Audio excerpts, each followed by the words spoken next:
Y amigos, nuevamente a nuestra Iglesia Bautista Misionera Peniel y a nuestra escuela dominical.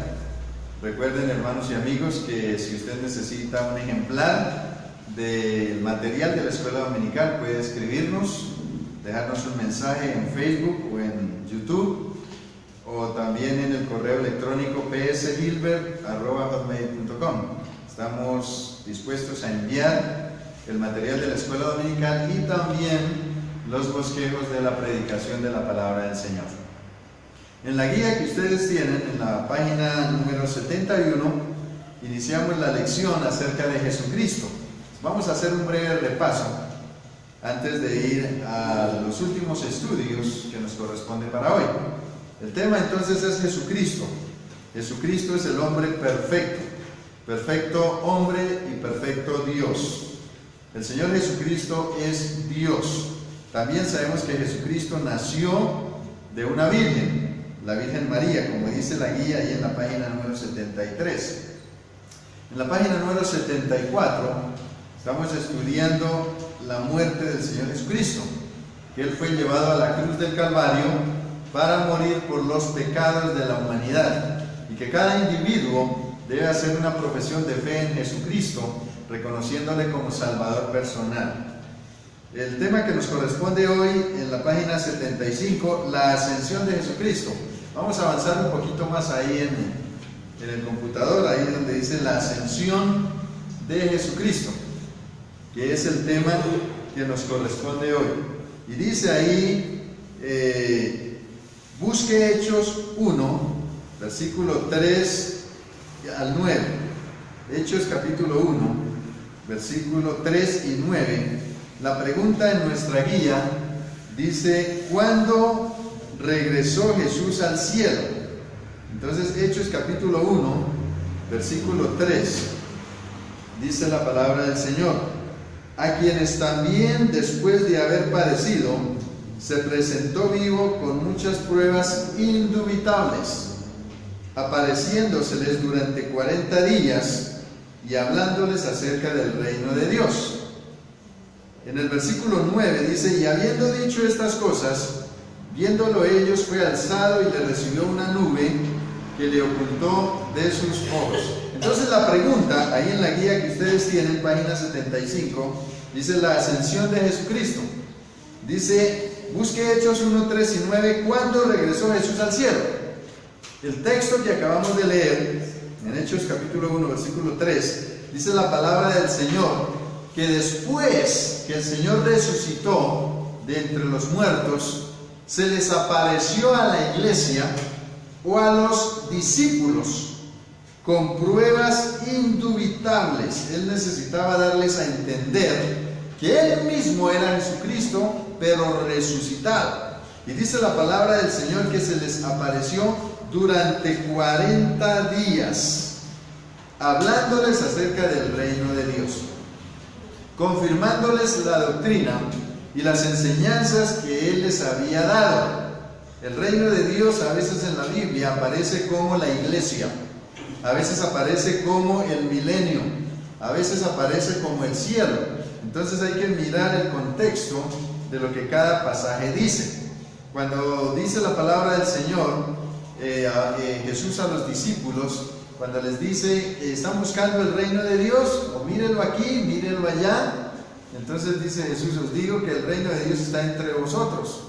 O sea, Jesucristo vino a anunciar el reino de Dios, a empezar la iglesia, que la iglesia es el cuerpo de Cristo. El reino de Dios sobre la tierra es la iglesia que Él mismo edificó. Entonces, en la letra A, cuando dice busque Hechos capítulo 1, versículo 3 y 9, ¿cuándo regresó Jesús al cielo? La respuesta es después de aparecérseles por 40 días. 40 días se les apareció. Miren lo hermoso que debió ser esto. Ellos estaban tristes porque el Señor Jesucristo había muerto. Algunos de ellos pensaron que ya se había acabado la iglesia, la predicación. Pedro se fue a pescar y llevó consigo a varios de los apóstoles. Otros 2 discípulos se fueron a Emaús, pensando que ya no había más iglesia. Y de repente el Señor se les presentó vivo, ya resucitado, ese primer día de la semana, cuando Él resucitó, estaban en el aposento alto con las puertas cerradas de miedo de los judíos. Y el Señor se les apareció allí. Estaban en culto y el Señor se les apareció. Y de ahí en adelante se les apareció durante 40 días. Porque el Señor Jesucristo vive y reina por los siglos de los siglos. Tenemos un Señor que vive. Todos los que han fundado religiones e iglesias, la mayoría están muertos. Son iglesias que tienen una cabeza humana con debilidad, con pecado. Pero el único que murió y resucitó y vive por los siglos de los siglos es el Señor Jesucristo. Y Él fue el que fundó la iglesia, su iglesia. Vamos a la letra B, donde dice: busque Hebreos capítulo 10, versículo 12. ¿Dónde está el Señor Jesús en este momento? Hebreos capítulo 10, versículo 12. Vamos a darle lectura a la palabra del Señor, a ver dónde es que está Él. Hebreos 10, 12. Pero Cristo, habiendo ofrecido una vez para siempre un solo sacrificio por los pecados, se ha sentado a la diestra de Dios. Entonces, hermanos, ¿dónde está el Señor Jesús en este momento? En el cielo. Dice la palabra del Señor que después de haber presentado un solo sacrificio, una sola vez y para siempre, por los pecados. Recordemos, hermanos, que en el Antiguo Testamento los sacerdotes presentaban muchos sacrificios, porque los sacrificios tenían que hacerse con derramamiento de sangre. ¿Por qué? Porque el derramamiento de sangre era tipo de la sangre que iba a derramar el Señor Jesucristo en la cruz del Calvario para el perdón de los pecados de todo aquel que en Él cree. Pero la sangre de los animales, de los machos cabríos y de las vacas, no quitaban el pecado, solamente lo cubrían. Y cada vez que se hacía un sacrificio, era un tipo de que el Mesías iba a venir, que Cristo iba a morir en la cruz. Y entonces cada persona tenía que presentar los sacrificios por el pecado de ellos, pero no lo perdonaba la sangre de los animales, porque la sangre de ningún animal perdona pecados. Eso era la fe puesta en el que iba a venir, que iba a derramar su sangre, o sea, Jesús. La sangre de los animales cubría el pecado, pero no lo perdonaba. Ya cuando el Señor Jesucristo vino y presentó una sola vez el sacrificio válido, dice la palabra del Señor, un solo sacrificio por los pecados, se ha sentado a la diestra de Dios. Cuando el Señor murió en la cruz y derramó su sangre, esa sangre limpió todos los pecados que la sangre de los animales había cubierto. Gracias a Dios, porque solo la sangre de Jesucristo es la que puede perdonar pecados. Entonces, recordemos, hermanos, que en el inmobiliario que tenía el tabernáculo en el Antiguo Testamento, había muchos enseres: el lavacro, el altar de la proposición, el lugar santo, el lugar santísimo, muchas otras partes tenía el tabernáculo, pero no había silla, porque el sacerdote no podía sentarse ni descansar de los sacrificios, porque eran constantes. Usted puede mirar y estudiar el Antiguo Testamento, y en el mobiliario no había silla, porque eran constantes los sacrificios. Pero dice la palabra de Dios en Hebreos 10:12 que el Señor Jesucristo, habiendo ofrecido una sola vez para siempre un solo sacrificio, el único que vale por los pecados, se ha sentado a la diestra de Dios. Después de un solo sacrificio que es válido para el perdón de todos los pecados, no hay más sacrificios. Allá en el cielo se sentó a la diestra de Dios. ¡Qué hermoso esto! El sumo sacerdote, por excelencia, sobre todos los sacerdotes, presentó el mejor sacrificio, y era su propia sangre, que la llevara al lugar santísimo, al cielo, y después de agradar al Padre, derramando su sangre y perdonando los pecados, se sentó. Y está allí, dice la palabra del Señor en Hebreos 7:25, que está allí sentado a la diestra de Dios. Vamos al literal C, donde dice busque Hebreos 7:25. ¿Qué es lo que está haciendo el Señor en el cielo? Simplemente está sentado allí. ¿Qué dice Hebreos 7:25? Vamos a leer el pasaje y ustedes pueden llenar ahí sus guías que están estudiando. Hebreos 7:25 dice: por lo cual puede también salvar perpetuamente. El Señor Jesucristo es el único que puede salvar para siempre a los que por Él se acercan a Dios. Porque Jesús dice: yo soy el camino, la verdad y la vida. Nadie viene al Padre sino por mí. Todo el que quiera acercarse a Dios es a través de Jesucristo. A los que por Él se acercan a Dios, viviendo siempre ¿para qué? Para interceder. ¿Por quién? Por ellos. ¿Quiénes son ellos? Los que han creído en Él como Salvador personal. Entonces, dice la palabra del Señor que Él está sentado a la diestra del Padre. ¿Y qué está haciendo? Intercediendo. ¿Por quiénes? Por nosotros. Sabemos que Satanás tiene acceso al trono de Dios para acusarnos. El libro de Apocalipsis dice que Él está acusándonos de día y de noche. Pero por otra parte, Jesucristo es nuestro abogado y Él está intercediendo por nosotros. La palabra interceder significa rogar, apelar, pedir por otra persona. ¡Qué bueno! Que el Señor está intercediendo por nosotros. Cuando Satanás nos tienta y el cristiano está a punto de caer o comete algún pecado, Satanás lo está acusando delante del Padre. Mire lo que está haciendo allá. Ese que creyó en Jesucristo como Salvador, mire, está pecando. Cayó en la mentira, cayó en el odio, cayó en la venganza. Mire lo que está haciendo. Y Jesucristo entonces dice: yo pagué por ese pecado. Yo pagué el precio por él. Y entonces la palabra del Señor dice que el Señor Jesucristo está intercediendo por nosotros. Letra D. Busquen Juan 14:2. El Señor está preparando ¿qué? Para cada uno de nosotros. Juan 14:2. Vamos a ir a la santa palabra del Señor para ver qué es lo que el Señor está preparando para nosotros. Una morada, dicen ustedes. Muchas moradas. Vamos a ver qué dice el versículo 2. Muy bien. Si así no fuera, yo os lo hubiera dicho. Voy pues a preparar lugar para vosotros. Muy bien. Entonces el Señor Jesucristo se fue a preparar lugar para nosotros, porque dice que allí hay muchas ¿qué? Moradas. El Señor está preparando una morada para cada uno de nosotros. Bendito sea Dios.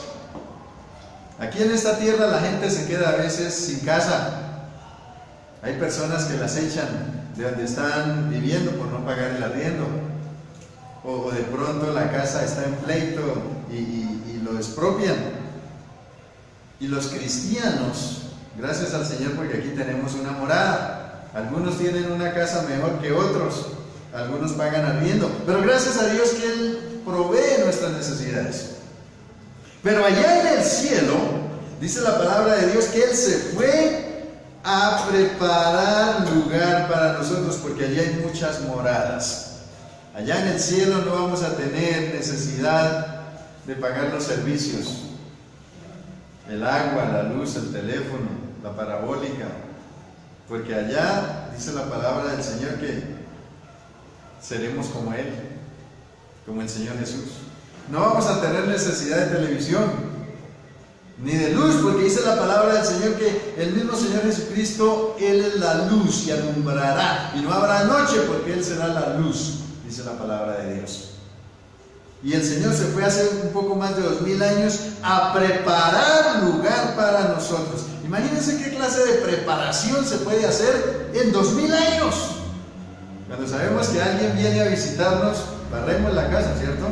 Limpiamos, alistamos la mejor vajilla, colocamos flores, aseamos bien todo limpiecito y bonito porque viene alguien que queremos mucho a visitarnos. Hacemos lo mejor para recibir a la persona que ya llega. El Señor está preparando el lugar. 2000 años de preparación. Imagínense qué clase de lugar vamos a tener. Esto debe animarnos a nosotros a seguir fieles al Señor, amar la obra de Dios, trabajar por el Señor, porque allá vamos a tener la mejor de todas las moradas. La morada en el cielo va a ser mejor que cualquier castillo aquí en la tierra. La morada que vamos a tener allá va a ser el mejor palacio, mucho mejor que el palacio más lujoso que haya aquí en la tierra. Entonces el Señor está preparando una morada para cada uno de nosotros. Literal busque primera de Juan 2:1. Cuando un cristiano peca, Jesucristo es ¿qué? Lo que estábamos estudiando hace poquito, que me adelanté a la pregunta. Primera de Juan capítulo 2, versículo 1. Hijitos míos, estas cosas os escribo para que no pequéis. Y si alguno hubiere pecado, abogado tenemos para con el Padre, a Jesucristo el justo. ¿Hay alguien aquí que peque? ¿Ninguno? Todos pecamos. ¿Por qué pecamos? Porque tenemos esta naturaleza humana débil, que es la naturaleza adámica que recibimos de nuestros padres. El pecado se transmite de padre a hijo por la sangre cuando se engendra. El pecado lo transmite el hombre, el padre. Además de transmitir características biológicas, estatura, color de ojos, tipo de sangre, etcétera, etcétera, también se transmite el pecado, porque la palabra de Dios dice que por cuanto el pecado entró al mundo por un hombre, por Adán, y por el pecado la muerte pasó a todos los hombres por cuanto todos pecaron. Entonces el pecado se hereda, se transmite de padre a hijo. Entonces la palabra del Señor dice que nosotros somos pecadores por cuanto todos pecaron, están destituidos de la gloria de Dios. Entonces dice Juan 2:1, les escribo, hijitos, para que no pequen, pero si alguno ha pecado, abogado tenemos para con el Padre. ¿A quién? A Jesucristo el justo. ¿Habrá algún abogado mejor que el Señor Jesucristo? ¡No! ¿Y será que el Señor Jesucristo se deja comprar como abogado, como muchos de los abogados que hay en la tierra? No, porque el precio lo pagó Él por nosotros. Él pagó el precio, su sangre, para perdonar nuestros pecados. Y como estamos en esta vida, en este cuerpo que está sujeto al pecado y que debemos controlarlo y debemos permitir la guía del Espíritu Santo, el control del Espíritu Santo en nuestra vida para poder crecer y mantener sujeto nuestro cuerpo. Es una lucha entre el hombre nuevo y el hombre exterior, el viejo hombre. Entonces, cuando el cristiano cae en pecado, Jesucristo es su abogado. Gracias a Dios por ese abogado que nosotros tenemos. ¿Usted tiene ese abogado? Amén. Amén. Vamos a ir a la página número 76, en su guía, el regreso de Jesucristo. Miren la imagen que tenemos ahí del regreso de Jesucristo. Pero esa imagen se queda corta. Eso es lo que el hombre puede medio describir en cuanto a la venida del Señor Jesucristo. Porque todo lo que el hombre pinte o haga o describa, pues está muy cerca, pero realmente no tanto como será cuando el Señor venga. Entonces, el regreso de Jesucristo. Vamos a terminar el estudio un poquito más rápido para darle lugar a ustedes si tienen preguntas. Como estamos transmitiendo en vivo, pues ahorita no les doy lugar. Pero vamos a terminar en unos 5 o 10 minuticos la transmisión y entonces le damos lugar a ustedes para las preguntas. Vamos entonces en la página 76 de su guía, el regreso de Jesucristo. Dice ahí el literal A. Busque Juan 14:3. Jesús dijo que vendré. Muy bien. Juan capítulo 14, versículo 3. Dice que vendré otra vez. Vamos a ver si es cierto, hermano. porque toca probar eso con la Biblia. Juan 14:3, y si me fuere y os preparare lugar, ¿qué dice? Vendré otra vez y os tomaré a mí mismo, para que donde yo estoy, vosotros también estéis. Entonces, el regreso de Jesucristo, Él lo prometió. Dice, Jesús vendrá otra vez. ¿Para qué viene? ¿Para qué viene el Señor? Dice, vendré y os tomaré a mí mismo, para que donde yo estoy, vosotros también estéis. Él viene, ¿y viene para qué? Para llevarnos. ¿Hay alguien que quiere irse con Él? Amén. Todos debemos desear la venida del Señor. Todos debemos desear su venida y estar preparados, porque Él en cualquier momento viene. Entonces, Él vendrá y Él lo prometió. Hechos capítulo 1, versículo 11. ¿Quién prometió el regreso de Cristo? Aquí en este pasaje. Hechos capítulo 1, versículo 11. Dice que se le aparecieron dos varones, al versículo 10. Estando los discípulos o ellos con los ojos puestos en el cielo, entre tanto que Él se iba, el Señor Jesucristo, he aquí se pusieron junto a ellos dos varones con vestiduras blancas, creemos que eran ángeles, los cuales también les dijeron, varones Galileos, ¿por qué estáis mirando al cielo? Este mismo Jesús que ha sido tomado de vosotros al cielo, así vendrá como le habéis visto ir al cielo. Entonces, ¿quién les dijo a los discípulos? ¿Quién les prometió a ellos que ese Jesús que estaba siendo tomado al cielo vendría otra vez?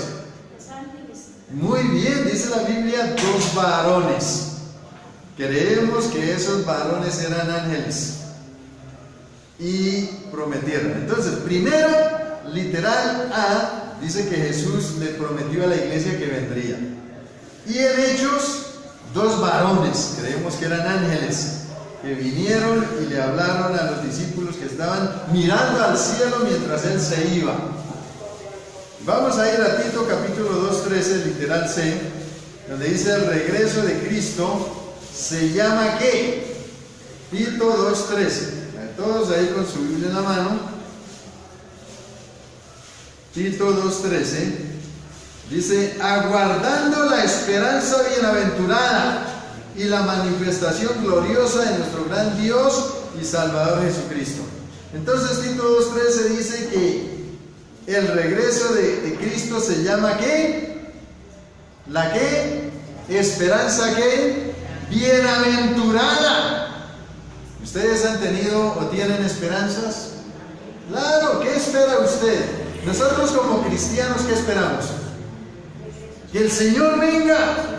Dice Corintios, y ahora permanecen la fe, la esperanza y el amor. Los cristianos tenemos fe, claro, somos salvos por fe. Creemos que Jesucristo viene por nosotros, la fe, la esperanza, nuestra esperanza es que Él viene a llevarnos a las moradas celestiales, donde no habrá allí llanto, ni temor, ni dolor, dice la palabra de Dios, porque las cosas viejas pasaron. Así que debemos estar animados y listos porque Él viene. Y Tito describe aquí la venida del Señor como la esperanza bienaventurada. Tenemos que esperar de todo corazón al Señor. Tenemos que vivir por Él, vivir para Él, agradándole a Él, trabajando para Él, asistiendo a la iglesia para Él. Hay personas que dicen que van a la iglesia por tener ahí misericordia con el pastor o con los diáconos. No. La misericordia es por uno mismo, que viene a la iglesia del Señor a darle gracias a Dios. Si usted viene a la iglesia, el único beneficiado es usted, porque tenemos compañerismo cristiano y alabamos al Señor. Estamos obedeciendo a su palabra, no dejando de congregarse, como algunos tienen por costumbre. Entonces la palabra del Señor dice la esperanza bienaventurada, aguardando la esperanza bienaventurada. ¿Por qué bienaventurada? Porque somos dichosos cuando el Señor venga por nosotros. Gracias a Dios. Literal de, en la guía, estudia cuidadosamente 1 Tesalonicenses 4, 16 y 17. ¿Qué pasará con los creyentes, tanto vivos como muertos, cuando vuelva Jesús? 1 Tesalonicenses 4, 16 y 17. Entonces, ¿cuál es la respuesta? Dice aquí, porque el Señor mismo, con voz de mando, con voz de arcángel, poderosa voz, y con trompeta de Dios descenderá del cielo, y los muertos en Cristo resucitarán primero. Luego nosotros, los que vivimos, los que hayamos quedado, seremos arrebatados juntamente con ellos en las nubes para recibir al Señor en el aire, y así estaremos siempre con el Señor. Por tanto, alentaos los unos a los otros con estas palabras. Entonces dice aquí, ¿qué pasará con los creyentes, tanto vivos como muertos, cuando vuelva el Señor Jesús? ¿Qué escribieron ahí ustedes? ¿Seremos qué? Arrebatados. Los muertos en Cristo resucitarán primero. Luego los que estemos vivos seremos arrebatados. Tanto muertos como vivos, cuando el Señor venga, serán arrebatados, tomados, llevados al cielo. Pero no todos. Dice, los muertos en Cristo, los que murieron en Cristo, los que recibieron a Cristo, los que fueron salvos en Cristo, resucitarán primero. Y dice, luego nosotros, dice Pablo, seremos arrebatados. Todos los hijos de Dios salvos, listos para recibirle, serán arrebatados para recibir al Señor en el aire, y así estaremos siempre con el Señor. La última letra, literal, y terminamos el estudio de Jesucristo. Busque 1 Corintios 15, 51 y 52. Cuando Jesucristo vuelva por los suyos, ¿en cuánto tiempo vendrá o cuánto se demorará este evento? 1 Corintios 15, 51. ¿Cuántas horas se demorará? En un abrir y cerrar de ojos. Ay, hermana Flor, en un abrir y cerrar de ojos. Pero ¿cómo sustenta usted eso? Muy bien, 1 Corintios 15, 51 y 52. Dice aquí, os digo un misterio, no todos dormiremos, pero todos seremos transformados. ¿En un qué? Momento. En un abrir y cerrar de ojos. ¿Cuánto tiempo dura un momento? ¿Cuánto tiempo es un abrir y cerrar de ojos? A ver, cierre usted el ojo y ábralo. ¿Cuánto se demoró? Muy poquito. La palabra en el original griego es átomo. En un átomo. Átomo es la más pequeña partícula que tienen las cosas, y es indivisible, un átomo. Entonces dice aquí, en un átomo, en un momento, en un instante, en un abrir y cerrar de ojos. A veces esto demora fracciones de segundo, y dice la palabra de Dios que en un momento Él vendrá por nosotros. Se tocará la trompeta, y los muertos serán resucitados incorruptibles, y nosotros seremos transformados. Bendito sea Dios por Jesucristo nuestro Señor, que vendrá por nosotros. Vamos hasta aquí dejar la transmisión para dar lugar a los hermanos si tienen alguna pregunta o comentario.